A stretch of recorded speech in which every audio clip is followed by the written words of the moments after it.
Olá a todos, a todas, sejam bem-vindos aos que não conhecem o canal da Monografia Perfeita e falaremos hoje sobre os tipos de pesquisa qualitativa.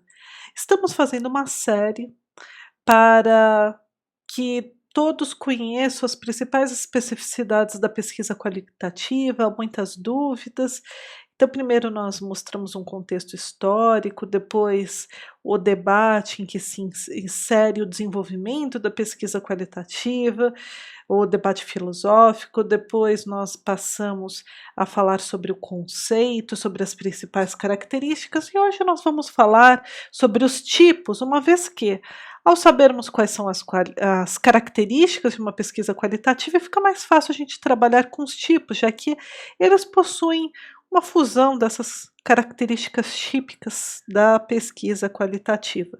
E meu nome é Cristina Godoy, eu sou docente da USP há mais de 9 anos, e para os que não me conhecem, eu participo do projeto da Monografia Perfeita para auxiliar os jovens pesquisadores com as suas principais dúvidas acadêmicas, e essa é uma dúvida muito recorrente, é por isso que eu estou fazendo uma série específica sobre pesquisa qualitativa. Bem, pessoal, quando a gente está falando em pesquisa qualitativa, vamos falar dos tipos que serão os tópicos a serem tratados no dia de hoje. Então, quais são os tipos? Pesquisa documental, estudo de caso e etnografia, ou pesquisa etnográfica. Esses são os principais tipos de pesquisa qualitativa, são os tipos básicos que vocês vão encontrar na maior parte dos manuais de metodologia. Bem, então vamos lá. Primeiro eu quero mostrar nesse mapa mental, nesse tipo de infográfico, quais são os tipos, identificar, são os que estão em azul. Portanto, é pesquisa documental, estudo de caso e etnografia. Então, é o número 1, 3 e 5. O número 2, 4 e 6, eles são ideias, principalmente em razão da influência da fenomenologia no desenvolvimento da pesquisa qualitativa, e que acabam se inserindo como ideias principais para cada um destes tipos de pesquisa qualitativa. Então indo pela ordem, nós vamos seguindo conforme a ordem até finalizarmos com o quantitativo qualitativo. Então vamos falar sobre o primeiro tipo de pesquisa, a pesquisa documental. Bem, a pesquisa documental, ela se baseia no exame de diversos materiais que possuem diversas naturezas, portanto são decorrentes de variadas fontes, né, que vão apresentar os principais dados, documentos para análise do objeto de pesquisa, e estes materiais ainda não receberam, eles são primeiro coletados e, portanto, eles ainda não recebem um tratamento analítico. Ou, por exemplo, eles podem ser reexaminados para que haja uma interpretação complementar.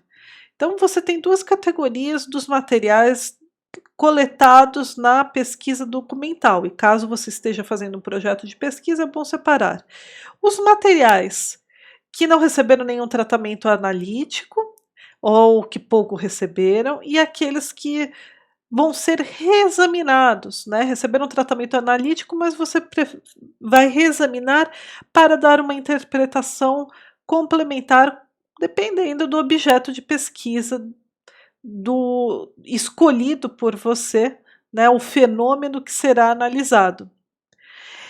Esse tipo de pesquisa, a pesquisa documental, ela permite o estudo tanto de fatos como pessoas com os quais nós não poderíamos estabelecer alguma outra forma de contato. quer por motivos temporais ou de distância.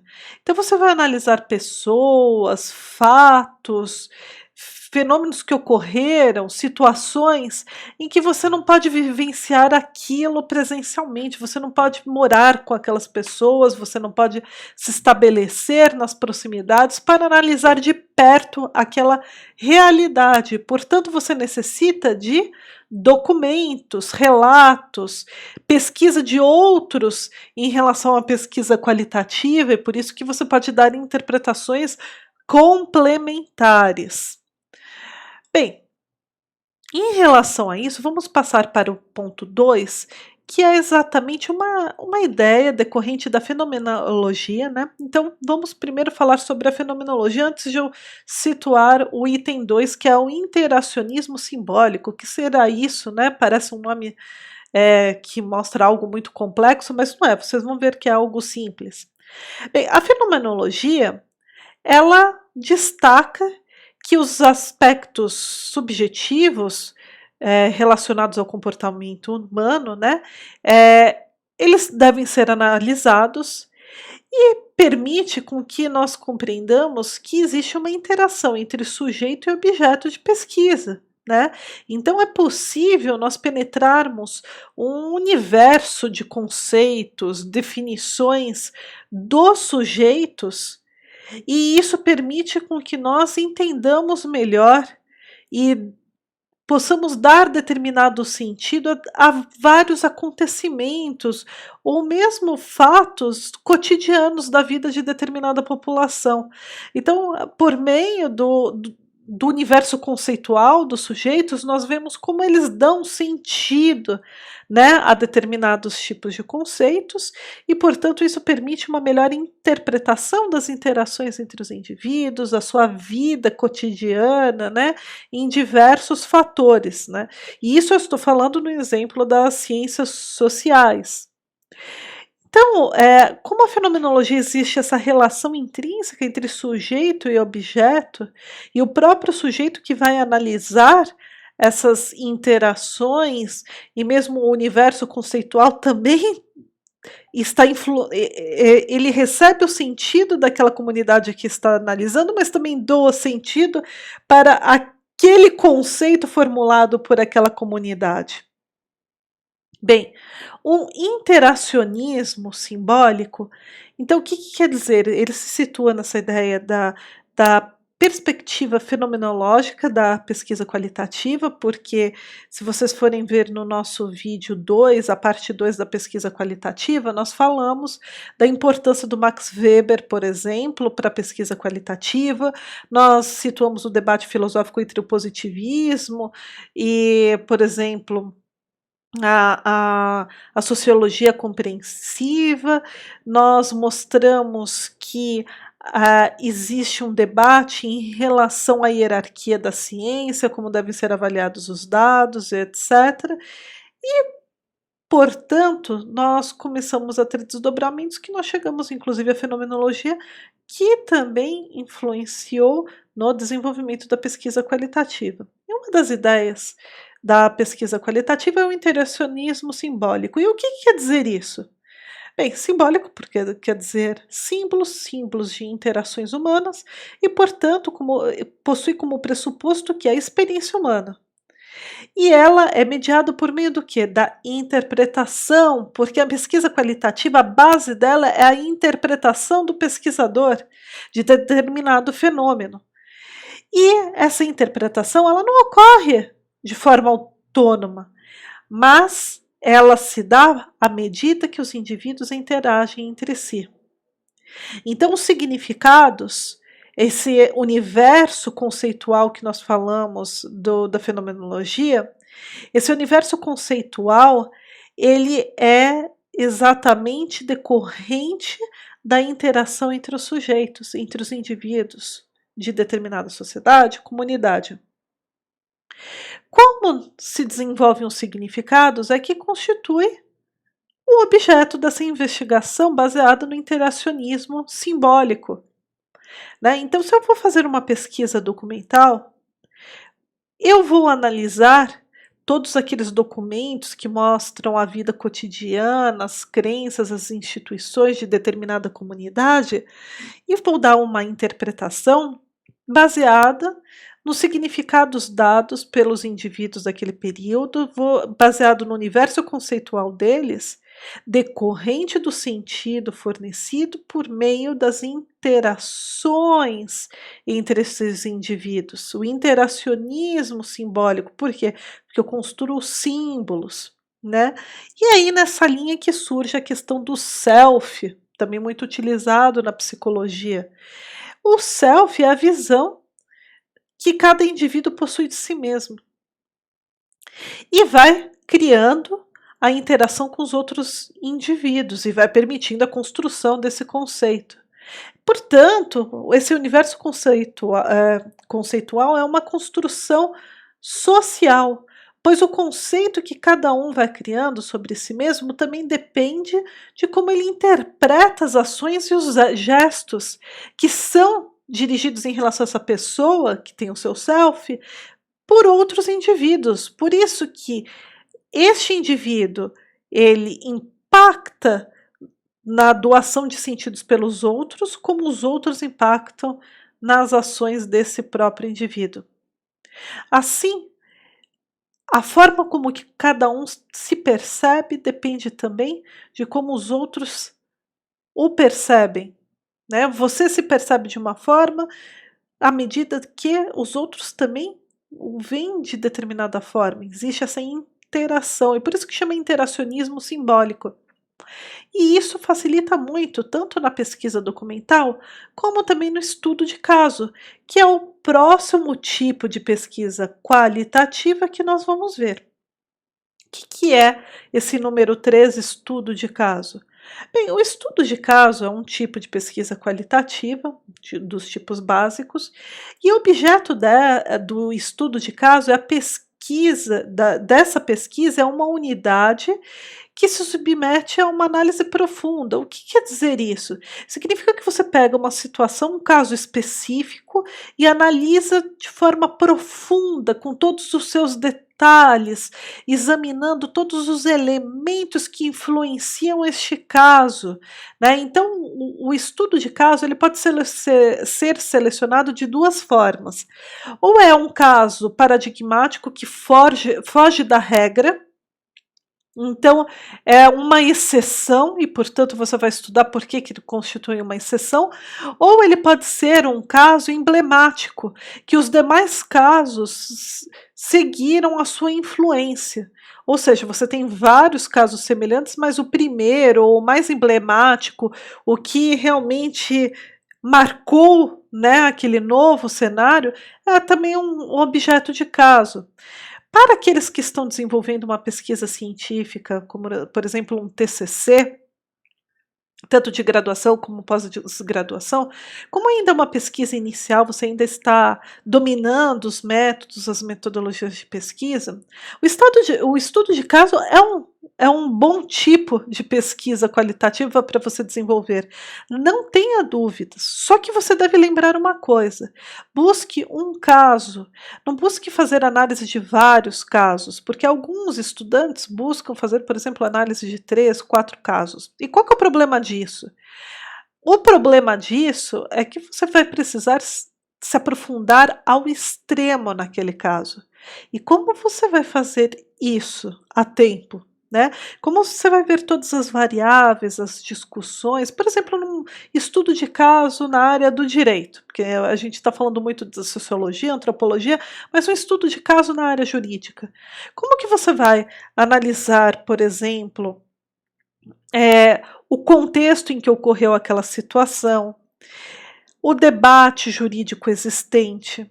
Se você estiver analisando uma lei, o debate que teve no legislativo em relação àquele assunto, se impactou, por exemplo, se uma lei surgiu depois daquele caso ou não, quais foram os desdobramentos, qual foi o caminho do processo daquele caso, quais foram os desdobramentos dos indivíduos, quem eram os advogados, quem eram os promotores do caso, quem foram os magistrados que cuidaram desse caso, qual que foi a influência de cada um dos votos, né?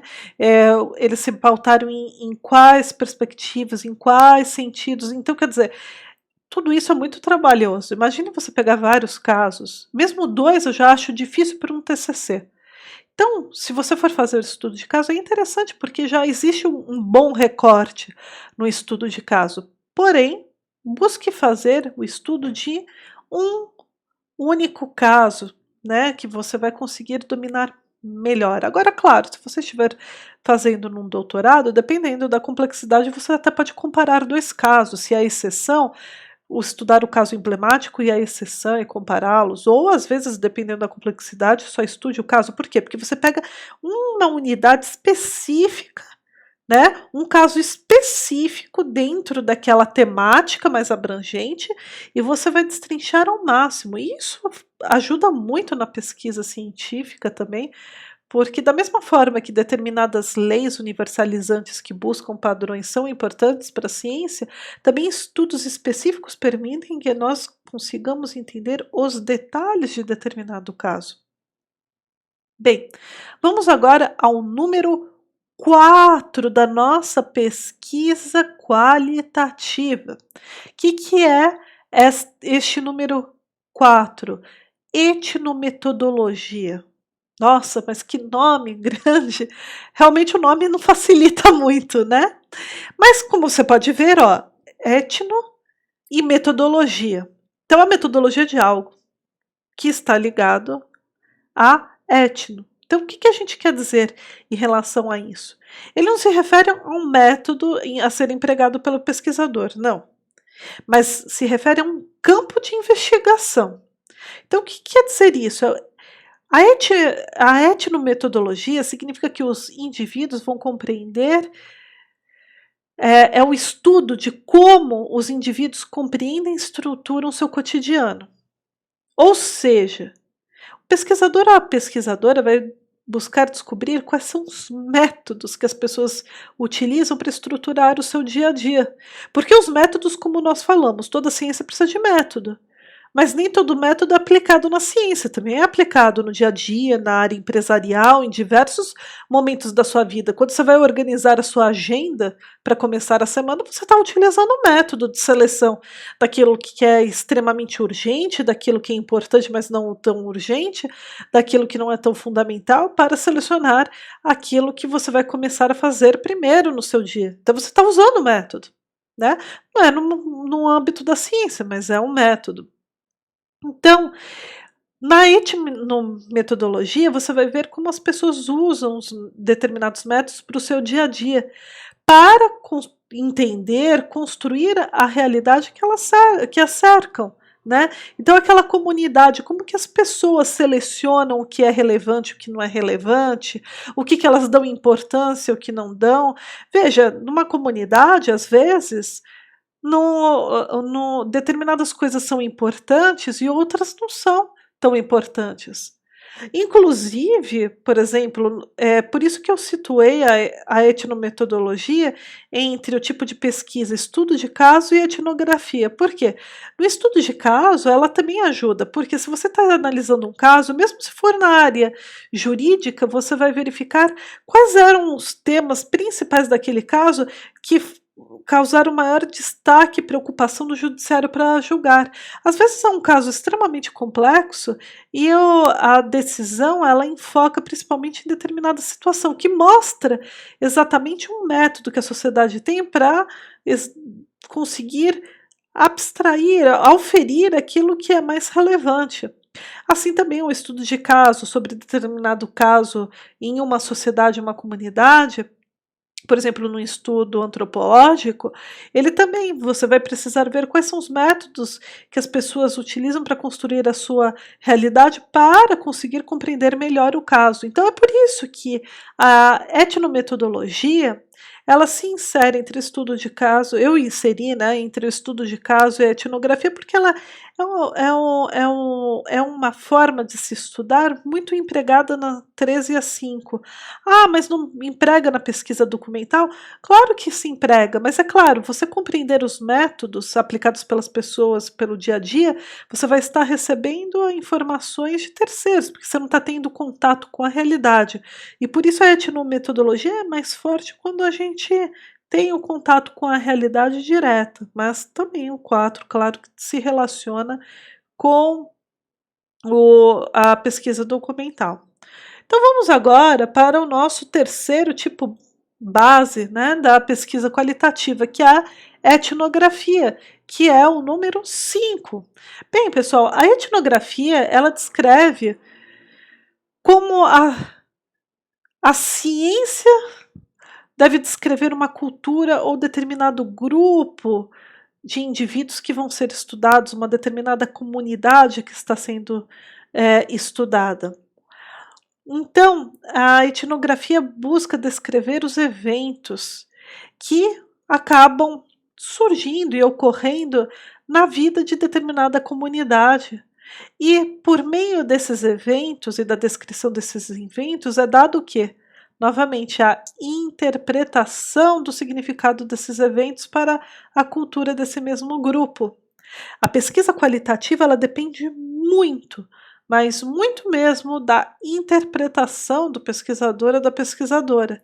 E nesse caso, na etnografia existe a interpretação dos eventos, né? E como eles se configuram, qual que é a relevância, como eles são estruturados na cultura de determinada comunidade, de determinado grupo. Por isso que a etnografia é muito utilizada na sociologia e principalmente na antropologia, né? Um tipo de pesquisa muito recorrente. E o trabalho, o estudo de campo é fundamental para esse tipo de pesquisa, porque você só vai conseguir interpretar vivendo aquela realidade. Quanto mais próximo você estiver, melhor será o desenvolvimento da sua pesquisa.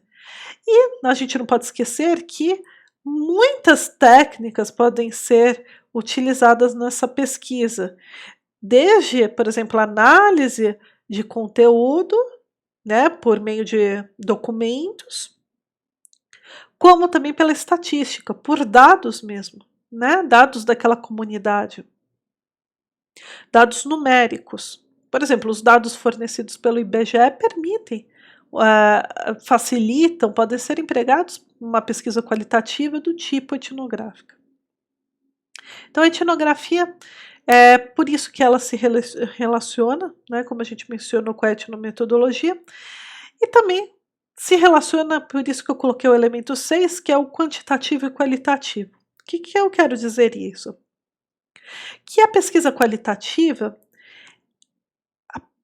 claro, a base dela é a interpretação, né, dos determinados fatos que envolvem o fenômeno de estudo.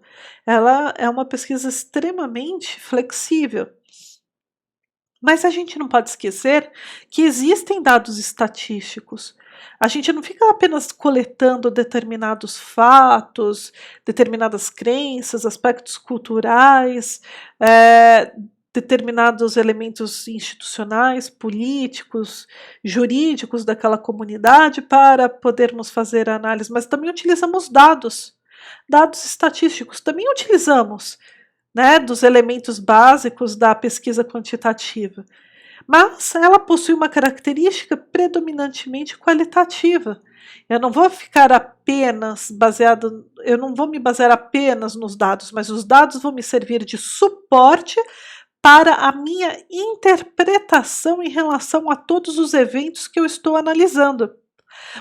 Então os dados eles entram junto na questão da interpretação do pesquisador ou da pesquisadora. Os elementos quantitativos, eles se relacionam com os elementos qualitativos na pesquisa qualitativa. Eles dão suporte, eles permitem que determinadas questões sejam resolvidas com maior facilidade por meio desses dados. É claro que um etnógrafo, por exemplo, ele vai precisar de dados daquela comunidade, dados numéricos, né? Vai se utilizar de estatística, mas ele não vai chegar às conclusões só com esses números. Ele vai pegar estes números e vai conectar com as crenças, com a cultura, com as instituições, com os valores, com o universo conceitual daquela comunidade. Então, esses dados vão ser enriquecidos pelos elementos qualitativos. E é por isso que eu coloquei aqui no centro sujeito e objeto. Porque não importa qual é o tipo de pesquisa qualitativa que nós estamos desenvolvendo. Na pesquisa qualitativa, a relação entre o sujeito que interpreta e o objeto é conexa, é conectada, existe essa interação entre sujeito e objeto. Eu não posso fazer uma análise de algo como se fosse algo exterior, externo, né? Existe essa relação de sujeito e objeto, por isso que é tão importante pesquisadora, pesquisador vivenciar aquela realidade para poder fazer a correta interpretação. Se você não analisa a realidade, você não consegue fazer uma pesquisa qualitativa. Claro que existem os recursos da pesquisa documental, mas ainda assim é muito mais difícil, porque você está afastado, afastada daquela realidade. E existe, portanto, essa relação entre sujeito e objeto. O universo conceitual, a forma como se dá o sentido, né, a todos os elementos que formam a realidade daquela comunidade são fundamentais para o pesquisador e para a pesquisadora, assim como os seus próprios conceitos e a sua realidade em que o pesquisador ou a pesquisadora foram criados, também acaba interagindo com o próprio objeto. Então, o objeto modifica o sujeito modifica o objeto. Né? Então é diferente da perspectiva positivista que a gente viu, em que o objeto é visto como algo exterior, né? E você analisa aquele objeto de forma isolada, de uma forma muito mais quantitativa, e não depende tanto da minha interpretação, mas sim da minha observação e revelação do que aqueles dados estão querendo dizer. É diferente eu falar os dados estão me dizendo isso, de eu falar assim, estes dados permitem que eu compreenda este fenômeno cultural.